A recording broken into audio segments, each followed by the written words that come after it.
It's 2:42 a.m. in Saitama, Japan. A woman named Aiko slips quietly from her apartment, carrying only a backpack. Her phone is left behind. So is her ID. Her slippers rest by the door. Aiko isn't going on vacation. She's disappearing. Days later, her landlord finds the apartment unlocked, electricity still running. Her family is shocked, though not entirely surprised. They've been worried about her since the divorce. They're still worried, but the police can't do anything to help. There are no signs of foul play. So her disappearance is classified as voluntary. Aiko never returns. She becomes what the Japanese call a Johatsu. Translation: an evaporated person. Welcome to Conspiracy Theories, a Spotify podcast. I'm Carter Roy. You can find us here every Wednesday. You can watch our episodes and more on our new YouTube channel at Conspiracy Theories Podcast. And check us out on Instagram at The Conspiracy Pod. And we would love to hear from you, so if you're listening on the Spotify app, swipe up and give us your thoughts. This summer, we're jet-setting through history on a world tour of mystery and motives. Today's story takes us to the heart of Japan, a country known for its efficiency, politeness, and deeply ingrained social structures. But beneath that surface lies a fascinating and, for some, troubling reality: the world of the Johhatsu. The episode includes discussions of domestic violence and suicide. Consider this when deciding how and when you'll listen. To get help on mental health issues, visit spotify.com/resources. Stay with us. Maybe you haven't heard of the Johhatsu, but you've probably heard of seppuku or harukiri, a form of ritualized suicide where someone disembowels themselves before having their head cut off by a friend with a katana. And the practice dates back to at least the 12th century and Japan's elite samurai warrior class.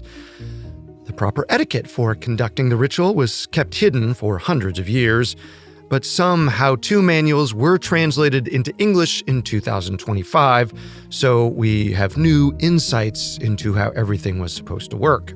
The practice is even more involved than you might think, down to what the person doing the decapitating should wear, how much sake should be consumed, and what materials the box that stores the head should be made from. There's even a part of the ritual where the doomed samurai writes death poetry as a way to capture their final thoughts or distract them from an incoming execution, in case they can't carry out the self-mutilation. Seppuku has been outlawed in Japan for hundreds of years. The formalities of the ancient ceremony might seem strange to us now, but they underscore how Japanese culture once viewed the ritual with respect. It was considered honorable for samurai to choose death over disgrace or capture. Better to die with honor than to live in shame. Of course, Japanese culture has changed a lot over the years, but the past has a way of infiltrating the present. The stories we'll tell throughout this episode come from first-hand accounts documented by others. That includes journalist Lena Mauger, documentarians Andreas Hartmann and Arata Mori, and reporter Joseph Hinks at Time magazine. To protect subjects' identities, the stories they documented don't always include dates or locations. Many of the names used are pseudonyms. With that, we're touching down in Kyoto, Japan, in an unknown year to meet a young man named Hashi. Hashi works as an engineer, often late into the night and on Saturdays. He's married and lives with his wife in a 2-room apartment half paid for by his father. According to Hashi, his father is critical of the apartment, along with every other aspect of his life. One day, 2 men dressed in suits ring Hashi's door and tell him that he and his wife need to leave. A public works company wants to knock down their apartment building and replace it with something bigger and better. The men threaten that all homeowners have to vacate. They return the next day with a similar message. Then, Hashi says he finds his mailbox smashed in. The threats get to the point where he and his wife decide to move in with her parents. Hashi's wife leaves first. Hashi stays behind to work and manage the details of selling the apartment. He says everything feels difficult during this time. His life feels like a failure. He counts the stains on his ceiling one morning from bed. When he gets up, he cleans a bit and writes a note to his wife. According to Hashi, their marriage was happy, he earned good money, but he could never shake the fear that she might up and leave him for a better life. His note reads, quote, "I feel guilty. I'm leaving. I'm sorry for putting you through this. Don't wait for me. I will never forget you." He leaves his keys and money behind and takes a train to the foot of Mount Fuji. He finds himself walking through Aho Kigahara Forest, aka the Sea of Trees, sometimes known as the Suicide Forest. A sign at the entrance reminds visitors that life is a precious gift. It tells them to think about their family and friends and reach out to someone if they need help. Hashi walks for 2 days. He says the forest at night is a terrible thing. He has visions of himself hanging from one of the trees. He imagines the person who will have to find his dead body. His life flashes before his eyes. He fights through the cold. He fights off sleep. Then one day he wakes up to an old man standing above him. The stranger takes him in. Hashi suspects he's not the first wayward soul the old man has pulled out of the forest and taken into his home. The man feeds Hashi soup, rice, and grilled fish. He gives him a little cash and washes his shoes for him. By the time he leaves, Hashi says he feels like no one. He boards a return train to Tokyo, and he says, as if a voice told him to go, he arrives outside a shed around dawn. When a van shows up, he doesn't ask questions, he gets inside. He's taken to a construction site and performs hard manual labor for reasonable pay. At night, he sleeps in camps. He eventually gets a job under the table working for a dry cleaner and can rent a room, but the dry cleaner closes. He becomes homeless again. He still finds odd jobs, and this one time, a boss even convinces him to check in on his old life. He's too afraid to track down his wife, but he knocks on the door to his brother-in-law's apartment. It's been years since they last saw each other. Hashi's teeth are now falling out, and for both men, wrinkles have set in. But they still recognize each other. Hashi's brother and sister-in-law can't believe it's really him. Hashi sits with them for a while inside. It's awkward, but he finally asks the questions he most wants answers to. Turns out his parents are both dead. As for Hashi's wife, she spent years looking for him. She couldn't stop crying after he left. She finally declared him dead after a decade. She remarried to a university professor. They have 2 kids together. Ever since finding out that information, Hashi says he's been slowly dying. He's lived for more than 25 years as a Johatsu, or an evaporated person, someone who voluntarily cuts all ties to their old life and disappears into a new one. Kazufumi can relate. In 1970, he works as a broker in Tokyo. He holds a degree from a prestigious university and is one of the top sellers at a firm that manages high-risk transactions. He's on top of the world. Then one day, a bad investment turns everything upside down.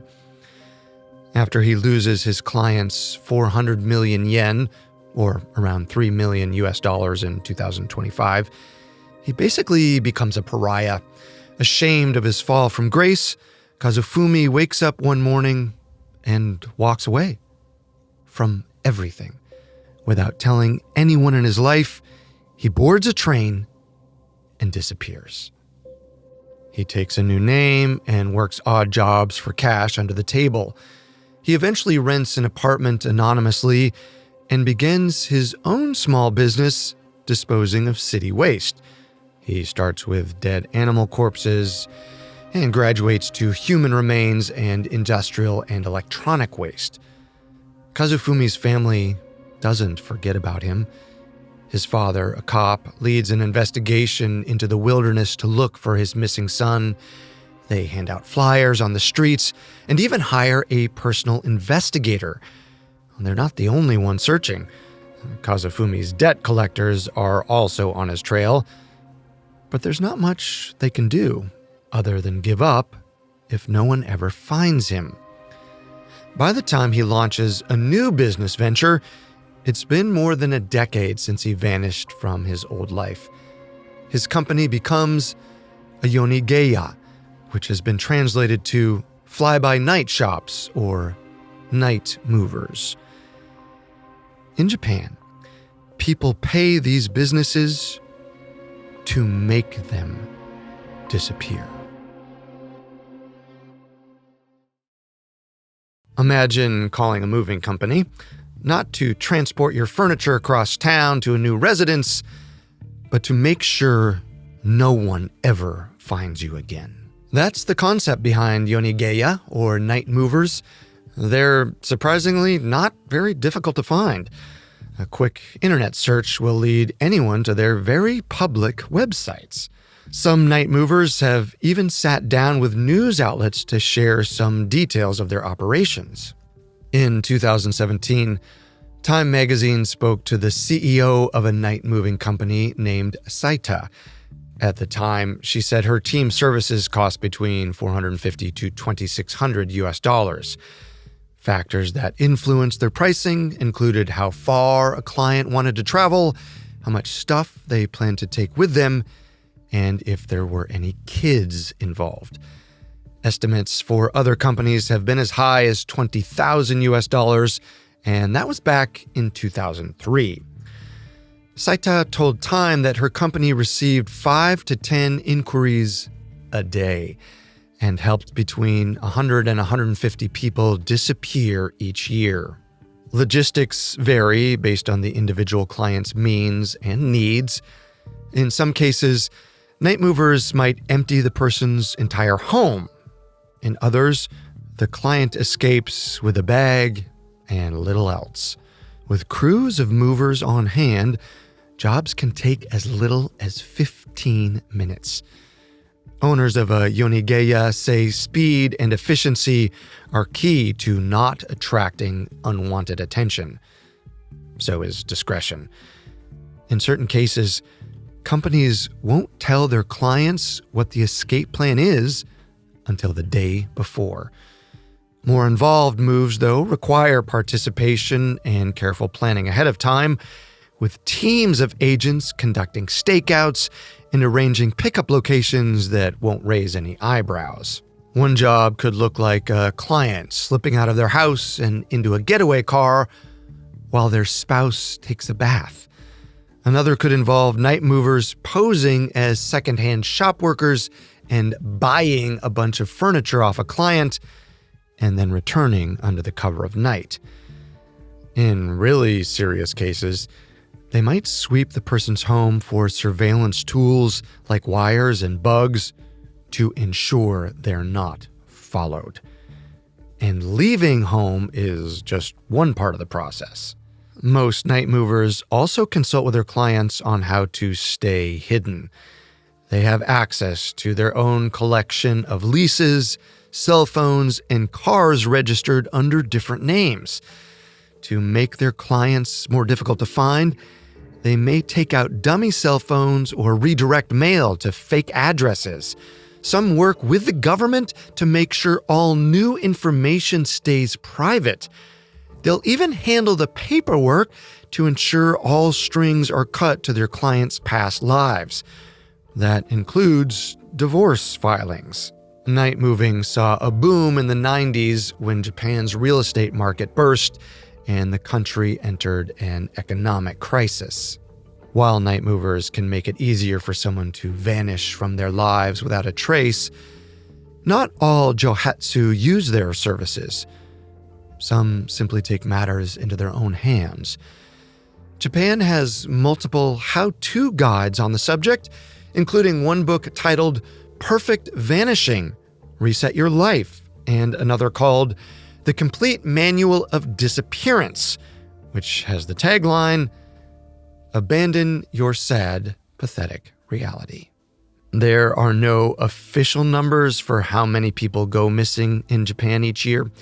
In 2015, their national police agency said they registered 82,000 missing persons in their databases. Numbers have apparently remained pretty consistent since then, with between 70 to 90,000 reported disappearances every year through 2024. But according to one nonprofit, those numbers may be misleading. Due to chronic underreporting and other factors, they suspect the actual number is closer to a few 100,000 people every year. And generally speaking, Japan as a country makes it surprisingly easy to vanish into thin air. In most places, when someone disappears, alarm bells ring. Missing persons posters go up, the police launch a search, the family pleads for answers on national TV. In Japan, that's not always the case. If police even suspect the disappearance was voluntary, they have no obligation to investigate. And in many cases, even if they want to investigate, there's not much they can do. Japan has notoriously strict privacy laws. The only time police, or anyone else for that matter, can legally gain access to someone else's personal data is if they can prove a crime has been committed, which means normal methods of tracking down missing persons, like using CCTV footage, ATM transactions, or phone records, are off the table. Personal information is also intentionally decentralized in Japan. There's no easy way for the government or anyone else to access a comprehensive record on any one person. Local municipal offices act as the primary custodians of people's basic resident register, an official document that contains personal information like birth, sex, and home address. When someone moves, they submit a moving out notification to their municipal office and then a moving in notification wherever they relocate. That's supposed to happen within 14 days. But if someone moves out and unregisters from one municipality and never moves into another, they effectively go off-grid. Yes, the law says they're supposed to, but it's an elective act. And even if they do register a new address in a new municipality, the only way someone else could find them would be if that person blindly contacted one by one every constituency in a country of almost 125 million people. Japan's My Number program, the equivalent of the United States Social Security program, only launched in 2016. They've historically used what's called a koseki, a family registry that records births, deaths, marriages, and divorces. Families are supposed to make declarations themselves as major milestones come and go. It's against the law to falsify information on a koseki, but if someone disappears and stops updating theirs, a major part of their official paper trail ends. There are no photos attached to kosekis, so if you manage to get your hands on someone else's, you can steal their identity with relative ease. In 2023, The Sydney Morning Herald reported that in cities like Tokyo and Osaka, desperate people might sell theirs for the equivalent of $3,000. As far as new identities go, that seems pretty inexpensive to us. Japan's culture of privacy also means it has historically been easier to get by without documentation. Anonymity is more respected, and unlike countries like the United States, there's less of a reliance on photo IDs. Japan's strict privacy laws have their upsides, but they often leave families of the Johhatsu feeling powerless. After her 22-year-old son suddenly disappeared overnight, one mother spoke to the BBC under the condition of anonymity. She said her son went missing after he quit his job for the second time. He must have felt miserable with his failure, she told reporters. According to the woman, police told her they couldn't intervene unless they suspected suicide, and her son hadn't left a note. There wasn't much she could do but wait and hope. Her legal rights as a mother didn't change when her child went missing. She told the BBC, quote, "All I can do is check if a dead body is my son." Not only did she lose her son, she has to live with the stigma associated with having a family member voluntarily disappear. One Johhatsu relative put it this way, quote, "People treat you like you did something wrong, like you chased them away, but sometimes they just leave and you're the one cleaning up." Cleaning up could look like a lot of things: raising kids, dealing with angry landlords, handling debt collectors. Some accounts actually suggest the first night moving companies were created almost exclusively to help people escape loan sharks, before the scope of their work eventually evolved. The volume of voluntary disappearances in Japan, combined with the country's strict privacy laws, could explain why in 2015, the country had 5,667 registered detective agencies, some of which had upwards of 100 private investigators on staff. But for families of the missing, hiring a private investigator can be prohibitively expensive, and there are no guarantees. PIs are subject to the same laws as everyone else. There are even nonprofits that have stepped in to try and help families of Johhatsu find their missing loved ones.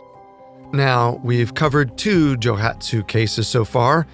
Hashi, the overworked engineer who felt he could never live up to expectations. He left after 2 threatening men in suits told him he needed to sell the apartment he shared with his wife. And Kazuumi, the successful broker who lost his company millions with one bad investment. Neither one disappeared with the help of a yonigeya, but Kazuumi eventually started his own night moving service. And though he says he erases all of his clients from his memory after he finishes helping them, it's largely thanks to people like him that we have accounts of the Evaporated. Night movers have served as middlemen, selectively connecting reporters with Johhatsu willing to share their stories if the right conditions are met. We now have a clearer picture of who they are. Though they're sometimes described as ghosts, they're not. They're regular people with pasts and motivations all their own. Mikio's journey to an alternate life began when he was very young. He grew up on the island Hokkaido with 2 sisters and an abusive mother who worked in a local factory. His father was out of the picture. His mother always seemed unhappy, and Mikio says he was unhappy too. When one of his sisters was 9 and he was 11, they made a pact to die by suicide together, but they never went through with it. Mikio left shortly after. He was 12 years old, and according to him, he wasn't afraid. Ai's journey started much later in life. She was married with a son when one day her husband's boss showed up on her doorstep. His name was Hiroshi, and they'd known each other since they were both kids. Hiroshi, Ai claimed, was her childhood love. When she answered the door that day, Hiroshi looked emotional, but he didn't really say anything. Just that he happened to be walking by and decided to ring the doorbell. She never told her husband Hiroshi dropped by, and eventually his visits became more frequent. Ai and Hiroshi continued to meet in private. According to her, they barely spoke and they never touched. They mostly just sat together in Ai's home while she served him tea and sweets. Then, one day, Hiroshi blurted out something Ai will never forget. "I have always loved you." He burnt his tongue on hot tea as the words fell out of his mouth. The reason he hired her husband, he said, was to be closer to her. After Hiroshi left that day, Ai said she entered a fog. Fear took over her life. She didn't know what to do. Her marriage had been arranged by her parents. Her husband wasn't someone she would have chosen. She remembered feeling disgust on their wedding night, but she had grown accustomed to him. She didn't want to run into Hiroshi, so she stopped going outside. She knew entering a relationship would be impossible. Her husband would surely find out. They lived in a small town. She knew it was only a matter of time before Hiroshi came back for another visit, so she left before he could. Because she managed her family's finances, she had access to their savings. She withdrew everything. Then she left the house while her son was at school without even locking the door behind her. Some Johhatsu run from debt, others from gang violence. Some simply fall in love with the idea of a life without strings. We mentioned Saita earlier, the CEO of one of the most popular night-moving companies in Japan. She also happens to be a Johatsu. She didn't disappear to die. She disappeared to survive. She fled an abusive marriage, took her dog and their car, and left. There are many Johhatsu with similar stories. A 2015 study found that 1 in 4 Japanese women experience some form of spousal abuse. Victims of domestic violence make up a large percentage of Night Movers' clients. Saita says her business fills in where law enforcement and other social services have historically fallen short. Of course, her company handles much more than just domestic violence cases. Saita says it doesn't matter what drives her clients. Fear, shame, ego, self-interest. It's not her place to judge. Everyone has their own struggles. She has rules, though. She insists she never takes on clients who are involved in criminal activity or are trying to run from the law. But occasionally, there are night movers who, despite their best intentions, end up in serious trouble. One man agreed to help a woman and her 6-year-old child escape an abusive relationship. But he didn't know she had also stolen the equivalent of $660,000 from the mob. He only found out after he was kidnapped. Members of the gang beat him and held him hostage for 4 days. He escaped by jumping out of a car when it stopped on a highway and running down an embankment. There are some who believe there are night movers that have their own personal connections to organized crime. Yonigeya apparently have a terrible reputation. One night mover described their public image as very bad and almost like garbage. Well, That's maybe not surprising considering their line of work, and that their image is shaped by those left behind, not by those they help. Imagine someone you loved disappeared. How would you feel about the company that helped them do it? How do you trust a business that intentionally operates in the shadows? That's the thing about night movers. Their business is secrecy. And when you're paid large sums of money, often in cash, to make someone disappear, and the most industry-appropriate response to someone looking for them is, "Sorry, we can't help you," the door is wide open for bad behavior. Say a night-moving company had ties to organized crime, like the notorious and widespread Yakuza, who have a history of inserting themselves into businesses and are known for extortion, blackmailing, and all kinds of illegal activity. The whole mission and premise of night moving could be the perfect cover story.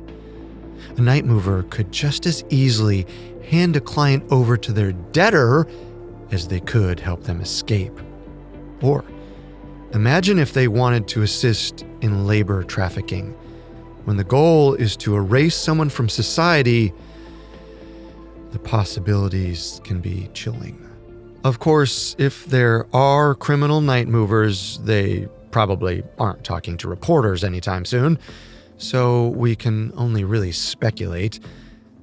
But even just the ease and speed with which police accept voluntary disappearances can be a cause for concern. In 2010, a Tokyo woman filed a sexual harassment complaint against her supervisor. 2 days later, she vanished and her disappearance was classified as voluntary. Friends believed she was silenced, or worse, but no investigation ever took place. Police considered it an open and shut case. Her friends and family can only hope that she's still alive and well. Which brings us to a question that's probably on your mind at this point. If there are so many Johhatsu, where do they all go? There's no one answer. Night moving companies can set clients up with new living arrangements that are ready to go when they finally leave. Others have to chart their own path. According to journalist Lena Mauger, though, there are neighborhoods that have become hotbeds for Johhatsu. And much like the people who call them home, they no longer officially exist. They've disappeared from Japan's maps. Mauger was specifically referring to a Tokyo neighborhood with a dark and bloody past. In the 17th century, Sanya was a state-run execution ground for criminals. Hundreds of thousands of people were put to death by beheading. Its roads still carry names like Street of Bones and Bridge of Tears. In her book on the Johhatsu, Mauger described Sanya as a forgotten place, filled with nameless people, somewhere no one dares to go. And the implication is it's somehow secret or hidden, a society underneath a society. Some have taken issue with those characterizations. They say there's nothing secret or hidden about Sanya.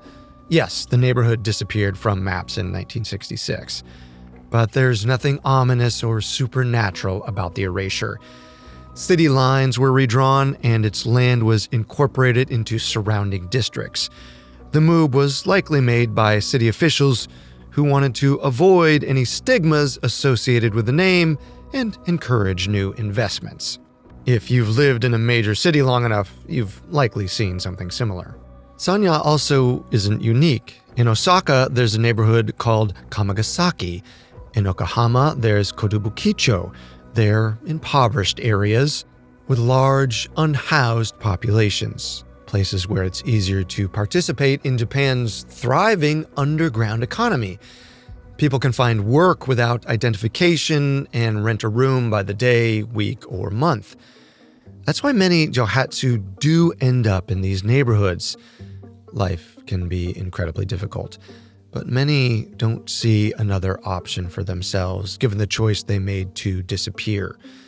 According to one night mover interviewed by South Morning China Post for a 2023 documentary, cases of voluntary disappearances were on the rise after the COVID-19 pandemic. He estimated 2 to 3 times higher. Now, you can make the argument that there are Johhatsu all over the world.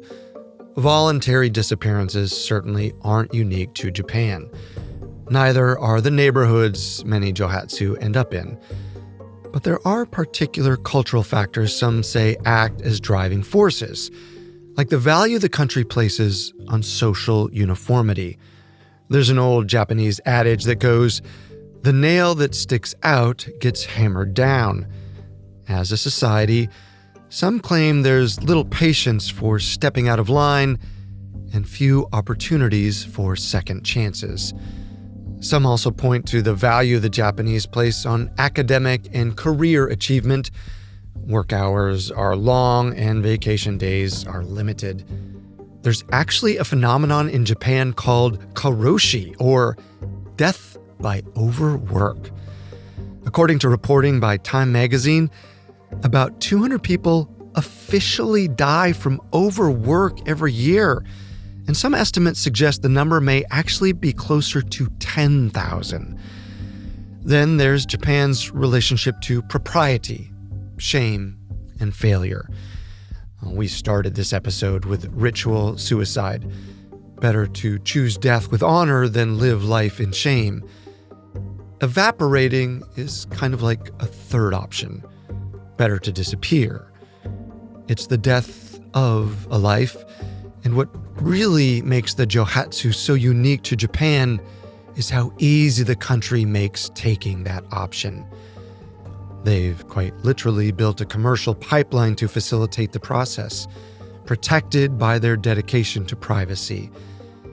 It's a societal escape hatch, there in case anyone wants or needs it.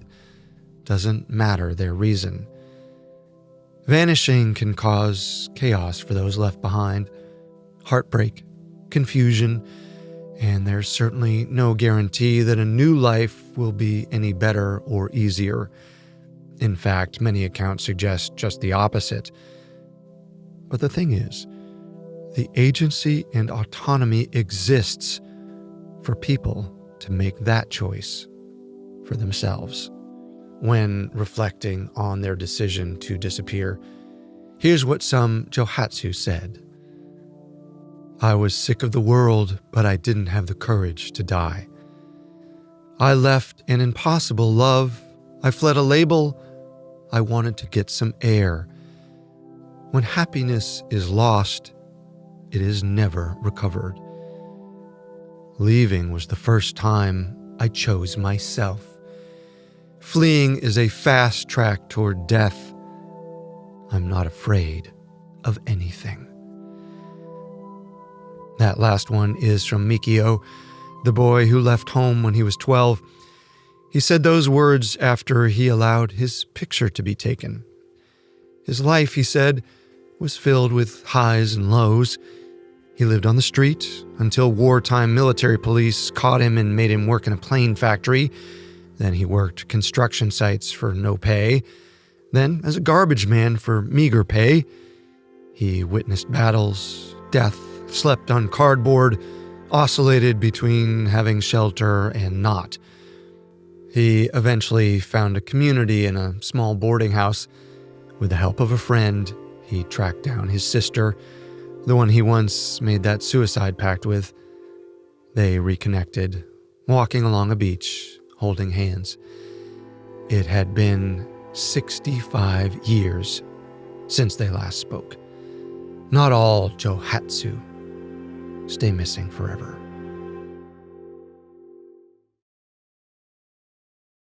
Thank you for watching Conspiracy Theories. We're here with a new episode every Wednesday. Be sure to check us out on Instagram @TheConspiracyPod, and if you're watching on Spotify, swipe up and give us your thoughts. For more information on the Johhatsu, we recommend checking out the book The Vanished, The Evaporated People of Japan, documentaries by the South China Morning Post and Undercover Asia, as well as coverage by BBC and Time magazine. among the many sources we used for this episode. We found them extremely helpful to our research. Until next time, remember, the truth isn't always the best story, and the official story isn't always the truth. This episode was written and researched by Connor Sampson, edited by Mickey Taylor, fact-checked by Sophie Kemp, engineered by Sam Amezqua, and video edited and sound designed by Ryan Contra. Special thanks to Nick Johnson, Paige Ransberry, Andrew Byrne, and Jonathan Ratliff. I'm your host, Carter Roy.